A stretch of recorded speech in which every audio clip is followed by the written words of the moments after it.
श्री वाहिगुरु साहिब जियो। सुने सत्संतोख ज्ञान, सुने 68 का स्नान, सुने पढ़ पढ़ पावे मान, सुने लागे सहज ध्यान, नानक भगता सदा विगास, सुने दुख पाप का नाश। नानक भगता सदा विगास, सुने दुख पाप का नाश। दसां ही पातशाह के आत्मक स्वरूप साहिब श्री गुरु ग्रंथ साहिब महाराज जी दी पावन हजूरी अंदर सुभाईमान गुरु की साजी निवाजी साध संगत जी, जपजी साहिब जी की 10वीं पौड़ी की विचार आरंभ करन तो पहला समूह संगत अपनी रसना नूं पवित्र करते हुए फतेह नाल सांझ पाओ जी। वाहिगुरू जी का खालसा, वाहिगुरू जी की फतेह। सुनिए सत संतोख ज्ञान। साहिब श्री गुरु नानक साहिब महाराज जी ने जपजी साहिब जी की 8वीं 9वीं 10वीं ते 11वीं इन्हां 4 पौड़ियां दे विच सुणन दी विचार पेश कीती है अते इस तो अगलियां 4 पौड़ियां दे विच सतगुरु जी मनण दी विचार पेश करते हैं। भाव सतगुरां दे नाम नूं सुनना है, सुनन तो भाव समझना है ते समझ करके उसनूं मनना है, उसते पहरा देना है, उसते जीवन की कमाई करनी है।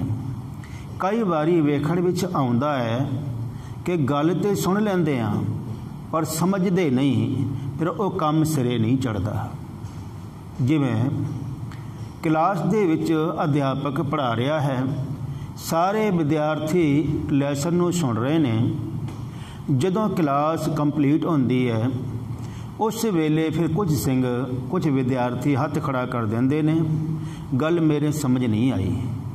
अध्यापक नूं फिर दोबारा गल समझाउणी पैंदी है। हुण सुनन तो भाव ये नहीं भी असी पाठ सुन रहे हाँ। कुछ सिंह आखदे ने मैं 4-4 घंटे गुरुद्वारे में जाके पाठ सुनदा, कई आखदे ने पूरे दिन ही पाठ सुनदा, पर समझिया किन्ना को गुरमुख प्यारियां ने। गल है समझण दी।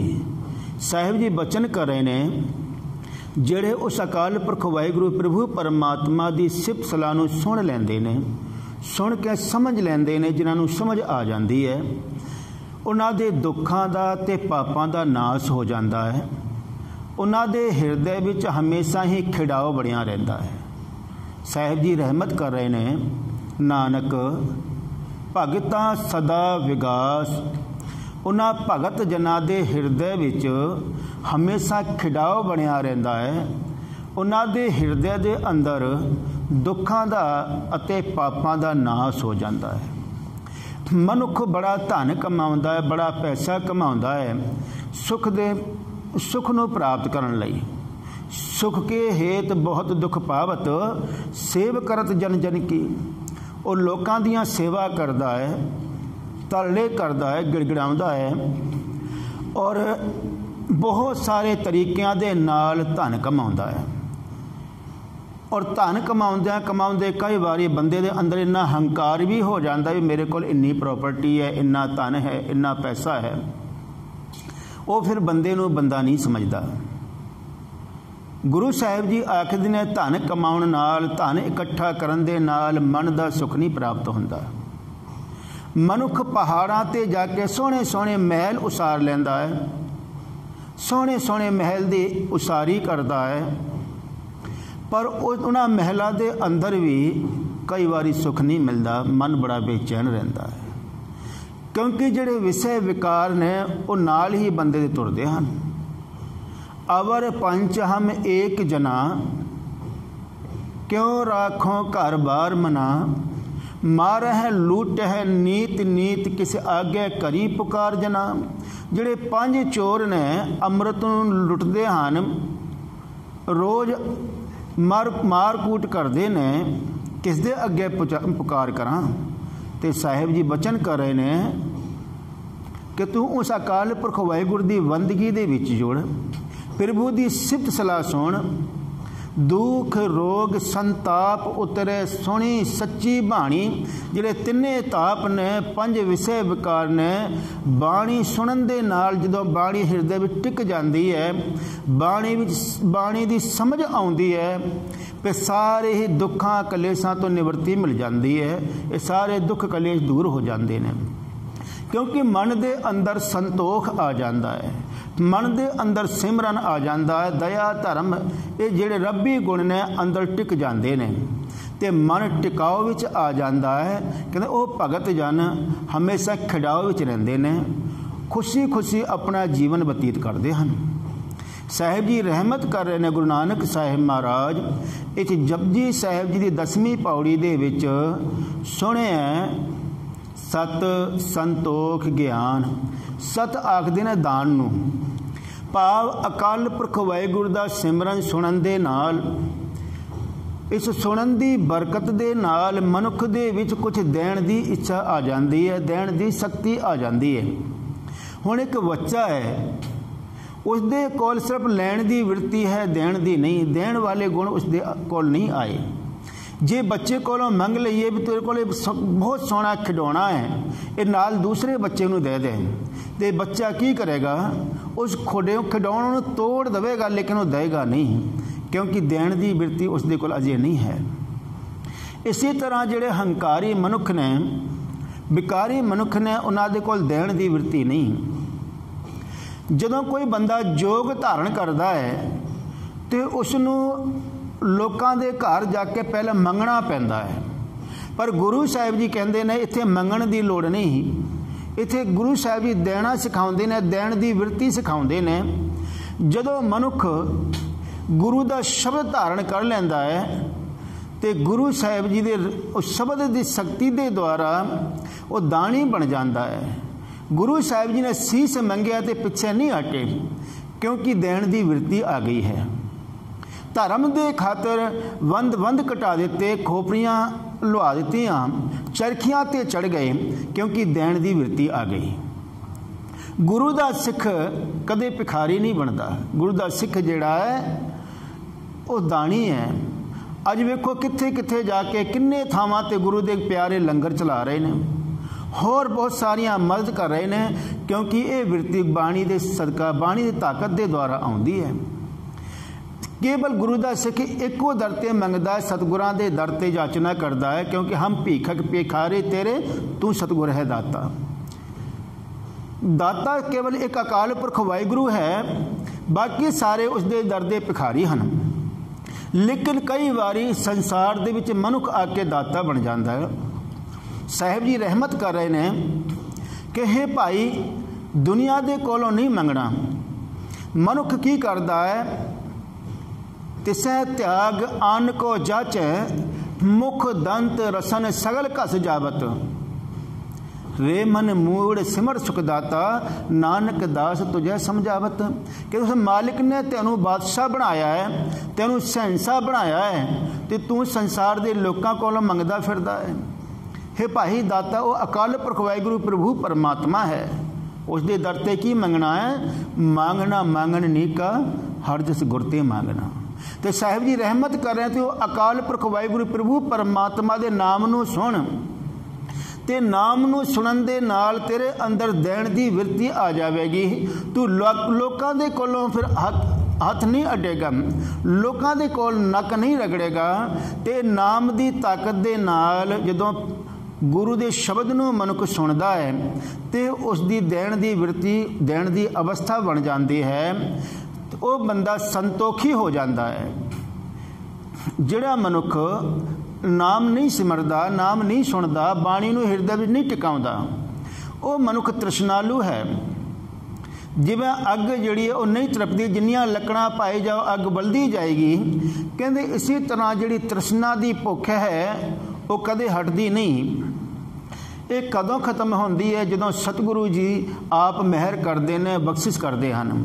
तो साहिब जी रहमत कर रहे हैं, सुने ਅਕਾਲ ਪੁਰਖ ਵਾਹਿਗੁਰੂ ਦਾ ਨਾਮ ਸੁਣਨ ਦੇ ਨਾਲ ਸਤ ਭਾਵ ਦਾਨ ਦੇਣ ਦੀ ਬਿਰਤੀ ਬਣ ਜਾਂਦੀ ਹੈ। ਸੰਤੋਖ, ਜੀਵਨ ਵਿੱਚ ਸੰਤੋਖ ਆ ਜਾਂਦਾ ਹੈ ਤੇ ਗਿਆਨ ਦਾ ਪ੍ਰਕਾਸ਼ ਹੋ ਜਾਂਦਾ ਹੈ। ਸੁਣਿਆ, ਸਤ ਸੰਤੋਖ ਗਿਆਨ ਭਾਵ ਅਕਾਲ ਪੁਰਖ ਵਾਹਿਗੁਰੂ ਦਾ ਨਾਮ ਸੁਣਨ ਦੇ ਨਾਲ ਸਤ ਦਾਨ ਦੀ ਬਿਰਤੀ ਅਤੇ ਸੰਤੋਖ ਅਤੇ ਗਿਆਨ ਦਾ ਪ੍ਰਕਾਸ਼ ਹੋ ਜਾਂਦਾ ਹੈ ਜੀ। ਸੁਣਿਆ 68 ਕਾ ਇਸ਼ਨਾਨ। ਅਕਾਲ ਪੁਰਖ ਵਾਹਿਗੁਰੂ ਦਾ ਨਾਮ ਸੁਣਨ ਦੇ ਨਾਲ ਮਾਨੋ 68 ਤੀਰਥਾਂ ਤੇ ਇਸ਼ਨਾਨ ਹੋ ਜਾਂਦਾ ਹੈ। ਹੁਣ ਲੋਕ ਜਿਹੜੇ ਨੇ ਪਵਿੱਤਰ ਹੋਣ ਦੇ ਲਈ 68 ਤੀਰਥਾਂ ਦਾ ਰਤਨ ਕਰਦੇ ਨੇ, 68 ਤੀਰਥਾਂ ਤੇ ਜਾ ਕੇ ਇਸ਼ਨਾਨ ਕਰਦੇ ਨੇ। ਭਗਤ ਕਬੀਰ ਸਾਹਿਬ ਜੀ ਆਖਦੇ ਨੇ, ਕਹੋ ਕਬੀਰ ਹਾਂ ਭਇਆ ਉਦਾਸ, ਤੀਰਥ ਵੱਡਾ ਕਿ ਹਰ ਕਾ ਦਾਸ। ਵੱਡਾ ਕੌਣ ਹੈ, ਹਰੀ ਦਾ ਦਾਸ ਵੱਡਾ ਹੈ ਜਾਂ ਤੀਰਥ ਵੱਡਾ ਹੈ? ਤੇ ਭਗਤ ਕਬੀਰ ਸਾਹਿਬ ਜੀ ਆਖਦੇ ਨੇ, ਭਗਤ ਦੇ ਸਾਹਮਣੇ ਤੀਰਥ ਕੁਛ ਵੀ ਨਹੀਂ। ਭਾਵ ਜਿਹੜਾ ਹਰੀ ਦਾ ਭਗਤ ਹੈ ਉਹ ਤੀਰਥਾਂ ਨਾਲੋਂ ਵੀ ਵੱਡਾ ਹੈ। ਤੀਰਥ ਭਗਤਾਂ ਨੂੰ ਪੈਦਾ ਨਹੀਂ ਕਰਦੇ, ਭਗਤ ਤੀਰਥਾਂ ਨੂੰ ਪੈਦਾ ਕਰਦੇ ਨੇ। ਭਗਤਾਂ ਦੇ ਚਰਨਾਂ ਦੇ ਵਿੱਚ 68 ਤੀਰਥਾਂ ਦਾ ਇਸ਼ਨਾਨ ਹੈ। ਭਾਵ ਜਿਹੜਾ ਉਹਨਾਂ ਭਗਤਾਂ ਦੀ ਸੰਗਤ ਕਰਦਾ ਹੈ ਤੇ ਨਾ ਉਹਨਾਂ ਦੀ ਸੰਗਤ ਦੇ ਨਾਲ ਜੀਵ ਇਸ ਭਵ ਸਾਗਰ ਤੋਂ ਪਾਰ ਹੋ ਜਾਂਦੇ ਨੇ, ਵਿਕਾਰਾਂ ਤੋਂ ਬਚ ਜਾਂਦੇ ਨੇ। ਸੋ ਇਸ ਕਰਕੇ ਕਬੀਰ ਸਾਹਿਬ ਜੀ ਆਖ ਰਹੇ ਨੇ, ਤੀਰਥ ਵੱਡਾ ਨਹੀਂ, ਹਰੀ ਦਾ ਭਗਤ ਵੱਡਾ ਹੈ। ਸਤਿਗੁਰੂ ਗੁਰੂ ਨਾਨਕ ਸਾਹਿਬ ਮਹਾਰਾਜ ਬਚਨ ਕਰ ਰਹੇ ਨੇ, ਤੀਰਥ ਨਾਵਣ ਜਾਉ ਤੀਰਥ ਨਾਮ ਹੈ। ਸਭ ਤੋਂ ਵੱਡਾ ਤੀਰਥ ਅਕਾਲ ਪੁਰਖ ਵਾਹਿਗੁਰੂ ਪ੍ਰਭੂ ਪਰਮਾਤਮਾ ਦਾ ਨਾਮ ਹੈ। ਤੇ ਜਿਹੜੇ ਨਾਮ ਨੂੰ ਸਿਮਰਦੇ ਨੇ, ਨਾਮ ਨੂੰ ਹਿਰਦੇ ਵਿੱਚ ਟਿਕਾ ਲੈਂਦੇ ਨੇ, ਉਹ ਭਗਤ ਜਨ, ਉਹਨਾਂ ਦੀ ਸੰਗਤ ਕਰਕੇ ਹੋਰਨਾਂ ਦਾ ਵੀ ਉਦਾਰ ਹੋ ਜਾਂਦਾ ਹੈ। ਕਹਿੰਦੇ, ਹੇ ਭਾਈ ਤੂੰ ਅਕਾਲ ਪੁਰਖ ਵਾਹਿਗੁਰੂ ਦੀ ਬੰਦਗੀ ਕਰਿਆ ਕਰ, ਬੰਦਗੀ ਦੇ ਵਿੱਚ ਜੁੜ। ਜਿਹੜਾ ਮਨੁੱਖ ਬੰਦਗੀ ਵਿੱਚ ਜੁੜ ਜਾਂਦਾ ਹੈ, ਪ੍ਰਭੂ ਪਰਮਾਤਮਾ ਦੀ ਸਿਫਤ ਸਲਾਹ ਨੂੰ ਹਿਰਦੇ ਵਿੱਚ ਧਾਰਨ ਕਰ ਲੈਂਦਾ ਹੈ। ਕਹਿੰਦੇ ਉਸ ਨੂੰ 68 ਤੀਰਥਾਂ ਦਾ ਪੁੰਨ, ਜਿਹੜਾ ਪੁੰਨ ਹੈ, ਫਲ ਹੈ, ਉਹ ਪ੍ਰਾਪਤ ਹੋ ਜਾਂਦਾ ਹੈ। ਸਾਹਿਬ ਜੀ ਰਹਿਮਤ ਕਰ ਰਹੇ ਨੇ, ਸੁਣਿਆ 68 ਕਾ ਇਸ਼ਨਾਨ। ਮਾਨੋ ਅਕਾਲ ਪੁਰਖ ਵਾਹਿਗੁਰੂ ਦਾ ਨਾਮ ਸੁਣਨ ਦੇ ਨਾਲ 68 ਤੀਰਥਾਂ ਦਾ ਇਸ਼ਨਾਨ ਪ੍ਰਾਪਤ ਹੋ ਗਿਆ। ਭਾਵ ਜਿਹੜਾ ਪੁੰਨ ਫਲ ਲੋਕਾਂ ਨੂੰ 68 ਤੀਰਥਾਂ ਦਾ ਜਾ ਕਰਕੇ ਮਿਲਦਾ ਹੈ, ਕਹਿੰਦਾ ਉਹ ਪੁੰਨ ਫਲ ਅਕਾਲ ਪੁਰਖ ਵਾਹਿਗੁਰੂ ਦੇ ਨਾਮ ਸੁਣਨ ਦੇ ਨਾਲ ਸਹਿਜ ਸੁਭਾਏ ਪ੍ਰਾਪਤ ਹੋ ਜਾਂਦਾ ਹੈ ਜੇ। ਸੁਣੇ ਪੜ ਪੜ ਪਾਵੇ ਮਾਨ। ਜੋ ਮਾਨ ਮਨੁੱਖ ਬਹੁਤ ਸਾਰੀਆਂ ਪੁਸਤਕਾਂ ਪੜ੍ਹ ਪੜ੍ਹ ਕੇ ਪ੍ਰਾਪਤ ਕਰਦੇ ਨੇ, ਉਹ ਮਾਨ ਸਨਮਾਨ ਅਕਾਲ ਪੁਰਖ ਵਾਹਿਗੁਰੂ ਦਾ ਨਾਮ ਸੁਣਨ ਦੇ ਨਾਲ ਪ੍ਰਾਪਤ ਹੋ ਜਾਂਦਾ ਹੈ। ਮਨੁੱਖ ਦੀ ਇੱਛਾ ਹੈ ਮੈਂ ਹੋਰ ਪੁਸਤਕਾਂ ਪੜ੍ਹਾਂ, ਹੋਰ ਪੁਸਤਕਾਂ ਪੜ੍ਹਾਂ, ਤੇ ਪੁਸਤਕਾਂ ਪੜ੍ਹ ਕੇ ਆਪਣੇ ਗਿਆਨ ਨੂੰ ਵਧਾਉਂਦੇ ਨੇ। ਤੇ ਜਦੋਂ ਗਿਆਨ ਦੇ ਵਿੱਚ ਵਾਧਾ ਹੁੰਦਾ ਹੈ, ਲੋਕਾਂ ਦੇ ਵਿੱਚ, ਸਮਾਜ ਦੇ ਵਿੱਚ ਉਹਨਾਂ ਦਾ ਬਹੁਤ ਮਾਣ ਸਨਮਾਨ ਹੁੰਦਾ ਹੈ, ਬੜੀ ਇੱਜ਼ਤ ਹੁੰਦੀ ਹੈ। ਤੇ ਸਾਹਿਬ ਜੀ ਰਹਿਮਤ ਕਰ ਰਹੇ ਨੇ, ਜਿਹੜਾ ਅਕਾਲ ਪੁਰਖ ਵਾਹਿਗੁਰੂ ਦੇ ਨਾਮ ਨੂੰ ਸੁਣ ਲੈਂਦਾ ਹੈ, ਸੁਣ ਕਰਕੇ ਹਿਰਦੇ ਵਿੱਚ ਟਿਕਾ ਲੈਂਦਾ ਹੈ, ਨਾਮ ਦੀ ਸਮਝ ਆ ਜਾਂਦੀ ਹੈ। ਤੇ ਨਾਮ ਨੂੰ ਸੁਣਨ ਦੇ ਨਾਲ, ਸੁਣਨ ਦੇ ਸਦਕਾ ਜੋ ਮਾਨ ਬਹੁਤ ਸਾਰੀਆਂ ਪੁਸਤਕਾਂ ਪੜ੍ਹਨ ਦੇ ਨਾਲ ਪ੍ਰਾਪਤ ਹੁੰਦਾ ਹੈ, ਉਹ ਮਾਨ ਉਹਨਾਂ ਗੁਰਮੁਖ ਜਨਾਂ ਨੂੰ ਸਹਿਜ ਸੁਭਾਏ ਪ੍ਰਾਪਤ ਹੋ ਜਾਂਦਾ ਹੈ ਜੀ। ਸੁਣਿਆ ਲਾਗੇ ਸਹਿਜ ਤਿਆਰ। ਆਪਣੇ ਮਨ ਬਿਰਤੀਆਂ ਨੂੰ ਟਿਕਾਉਣ ਦੇ ਲਈ ਮਨੁੱਖ ਕਿਤੇ ਜੰਗਲਾਂ ਦੇ ਵਿੱਚ ਵਾਸਾ ਕਰ ਰਿਹਾ ਹੈ, ਕਿਤੇ ਪਹਾੜਾਂ ਤੇ ਜਾ ਕੇ ਡੇਰੇ ਲਾਉਂਦਾ ਹੈ, ਪਰ ਸਾਹਿਬ ਜੀ ਰਹਿਮਤ ਕਰ ਰਹੇ ਨੇ, ਤੈਨੂੰ ਕਿਤੇ ਭਟਕਣ ਦੀ ਲੋੜ ਨਹੀਂ। ਕਿਉਂਕਿ ਜੰਗਲਾਂ ਵਿੱਚ ਜਾਣ ਦੇ ਨਾਲ ਤੇ ਸਿਰਫ ਤੈਨੂੰ ਦੁੱਖ ਹੀ ਪ੍ਰਾਪਤ ਹੋਵੇਗਾ, ਮਨ ਦਾ ਸਕੂਨ, ਮਨ ਦੀ ਸ਼ਾਂਤੀ, ਮਨ ਦਾ ਟਿਕਾਓ ਪ੍ਰਾਪਤ ਨਹੀਂ ਹੋ ਸਕਦਾ। ਭਗਤ ਫਰੀਦ ਸਾਹਿਬ ਜੀ ਫਰਮਾਉਂਦੇ ਨੇ, ਫਰੀਦਾ ਜੰਗਲ ਜੰਗਲ ਕਿਆ ਪਵੇਂ ਬਣ ਕੰਢਾ ਮੋੜ ਹੈ, ਵਸੀ ਰਵ ਹਿਆਲੀ ਜੰਗਲ ਕਿਆ ਟੂੜ ਹੈ। ਤੇ ਗੁਰੂ ਨੌਵੇਂ ਪਾਤਸ਼ਾਹ ਗੁਰੂ ਤੇਗ ਬਹਾਦਰ ਸਾਹਿਬ ਜੀ ਵੀ ਬਚਨ ਕਰਦੇ ਨੇ, ਕਾਹੇ ਰੇ ਬਨ ਖੋਜਨ ਜਾਈ, ਸਰਬ ਨਿਵਾਸੀ ਸਦਾ ਅਲੇਪਾ ਤੋਹੀ ਸੰਗ ਸਮਾਈ। पोहप मद ज्यों वास बसत है, मुकर माहे जैसे छाई, तैसे ही हर बसे निरंतर घट ही खोजो पाई। ਫਰੀਦਾ ਖਾਲਕ ਖਲਕ ਮੈਂ ਖਲਕ ਵਸੈ ਰਬ ਮਾਹੇ। ਉਹ ਪ੍ਰਭੂ ਪਰਮਾਤਮਾ ਸਾਰੀ ਖਲਕਤ ਦੇ ਵਿੱਚ ਹੈ ਤੇ ਲੋਕ ਉਸ ਨੂੰ ਲੱਭਣ ਵਾਸਤੇ ਜੰਗਲਾਂ ਵਿੱਚ ਭਟਕਦੇ ਨੇ, ਜੰਗਲਾਂ ਵਿੱਚ ਜਾਂਦੇ ਨੇ। ਮਨ ਦਾ ਟਿਕਾਓ ਲੱਭਣ ਵਾਸਤੇ ਵੀ ਸਹਿਜ ਅਵਸਥਾ ਵਿੱਚ ਟਿਕ ਕਰਕੇ ਰੱਬ ਦੀ ਪ੍ਰਾਪਤੀ ਹੋ ਜਾਏਗੀ।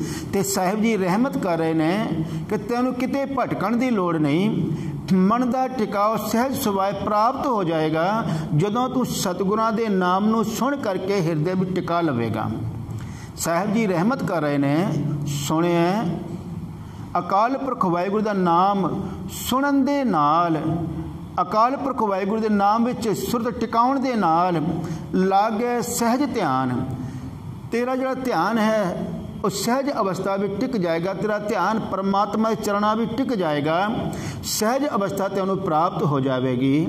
ਸੋ ਸਾਹਿਬ ਜੀ ਰਹਿਮਤ ਕਰ ਰਹੇ ਨੇ, ਸੁਣਿਆ ਲਾਗੇ ਸਹਿਜ ਧਿਆਨ। ਨਾਨਕ ਭਗਤਾਂ ਸਦਾ ਵਿਗਾਸ। ਭਗਤ ਜਨਾਂ ਦੇ ਹਿਰਦੇ ਦੇ ਅੰਦਰ ਹਮੇਸ਼ਾ ਖਿਡਾਓ ਬਣਿਆ ਰਹਿੰਦਾ ਹੈ, ਹਮੇਸ਼ਾ ਉਹਨਾਂ ਦੇ ਮਨ ਦੇ ਵਿੱਚ ਵਿਗਾਸ ਬਣਿਆ ਰਹਿੰਦਾ ਹੈ। ਉਹ ਕਦੇ ਵੀ ਦੁਖੀ ਨਹੀਂ ਹੁੰਦੇ ਹਨ। ਸੁਣਿਆ ਦੁਖ ਪਾਪ ਕਾ ਨਾਸ। ਅਕਾਲ ਪੁਰਖ ਵਾਹਿਗੁਰੂ ਦਾ ਨਾਮ ਸੁਣਨ ਦੇ ਨਾਲ, ਸੁਣਨ ਦੀ ਬਰਕਤ ਦੇ ਨਾਲ ਦੁੱਖਾਂ ਤੇ ਪਾਪਾਂ ਦਾ ਨਾਸ ਹੋ ਜਾਂਦਾ ਹੈ। ਸਾਹਿਬ ਜੀ ਰਹਿਮਤ ਕਰ ਰਹੇ ਨੇ ਕਿ ਸੁਣਨ ਦੇ ਨਾਲ ਕੋਈ ਵੀ ਦੁੱਖ ਨੇੜੇ ਨਹੀਂ ਆਉਂਦੇ, ਦੁੱਖ ਰੋਗ ਸੰਤਾਪ ਉਤਰੇ। ਸੁਣੀ ਸੱਚੀ ਬਾਣੀ, ਸੁਣੀ ਸੱਚੀ ਬਾਣੀ। ਸੋ ਸਤਿਗੁਰੂ ਜੀ ਰਹਿਮਤ ਕਰਨ, ਸਾਨੂੰ ਨਾਮ ਦੀ ਦਾਤ ਬਖਸ਼ਣ, ਚਰਨਾਂ ਕਮਲਾਂ ਦਾ ਪਿਆਰ ਬਖਸ਼ਣ, ਤਾਂ ਕਿ ਮਾਲਿਕ ਦੀ ਸਿਫਤ ਸਲਾਹ ਸੁਣ ਕਰਕੇ ਅਸੀਂ ਵੀ ਆਪਣੇ ਜੀਵਨ ਨੂੰ ਸਫਲਾ ਕਰ ਸਕੀਏ। ਸਾਹਿਬ ਜੀ ਰਹਿਮਤ ਕਰ ਰਹੇ ਨੇ, ਨਾਨਕ ਭਗਤਾਂ ਸਦਾ ਵਿਗਾਸ। ਸੁਣਿਆ ਦੁੱਖ ਪਾਪ ਕਾ ਨਾਸ, ਸੁਣਿਆ ਦੁੱਖ ਪਾਪ ਕਾ ਨਾਸ। ਸੋ ਸਤਿਗੁਰੂ ਜੀ ਰਹਿਮਤ ਕਰਨ। ਇੱਥੇ ਹੀ ਵਿਚਾਰਾਂ ਦੀ ਸਮਾਪਤੀ। ਵਿਚਾਰਾਂ ਕਰਦਿਆਂ, ਸੇਵਾ ਕਰਦਿਆਂ ਬੇਅੰਤ ਪ੍ਰਕਾਰ ਦੀਆਂ ਤਰੁੱਟੀਆਂ ਰਹਿ ਜਾਂਦੀਆਂ ਹਨ। ਅਣਜਾਣ ਬੱਚੇ ਸਮਝ ਕੇ ਬਖਸ਼ਣਾ ਜੀ। ਸਤਿਗੁਰੂ ਜੀ ਰਹਿਮਤ ਕਰਨ। ਆਪਣੀ ਪਾਵਨ ਬਾਣੀ ਦੇ ਵਿਚਾਰ ਦਾਸਿਆਂ ਕੋਲੋਂ ਆਪ ਹੀ ਕਰਵਾ ਲੈਣ। ਸਤਿਗੁਰੂ ਜੀ ਰਹਿਮਤ ਕਰਨ। ਪੜ੍ਹੀ ਸੁਣੀ ਬਾਣੀ ਆਪਣੇ ਹਿਰਦੇ ਵਿੱਚ ਟਿਕਾ ਕਰਕੇ ਮਾਰਗ ਦੇ ਪਾਂਦੀ ਬਣੀਏ, ਸਤਿਗੁਰਾਂ ਦੇ ਮਤ ਅਨੁਸਾਰ ਆਪਣਾ ਜੀਵਨ ਬਤੀਤ ਕਰ ਸਕੀਏ। ਸਤਿਗੁਰੂ ਜੀ ਆਪ ਰਹਿਮਤ ਕਰਨ, ਕਿਉਂਕਿ ਹਮ ਅੰਧਲੇ ਅੰਧ ਬਿਖੈ ਬਿਖਰਾਤੇ, ਕਿਉਂ ਚਾਲੈ ਗੁਰ ਚਾਲੀ। ਸਤਿਗੁਰ ਦਇਆ ਕਰੇ ਸੁਖਦਾਤਾ, ਹਮ ਲਾਭੈ ਆਪਨ ਪਾਲੀ। ਇੱਥੇ ਹੀ ਵਿਚਾਰਾਂ ਦੀ ਸਮਾਪਤੀ। ਭੁੱਲਾਂ ਚੁੱਕਾਂ ਦੀ ਖਿਮਾ। ਅੰਤ ਵਿੱਚ ਬੁਲਾਓ ਫਤਿਹ। ਵਾਹਿਗੁਰੂ ਜੀ ਕਾ ਖਾਲਸਾ, ਵਾਹਿਗੁਰੂ ਜੀ ਕੀ ਫਤਿਹ।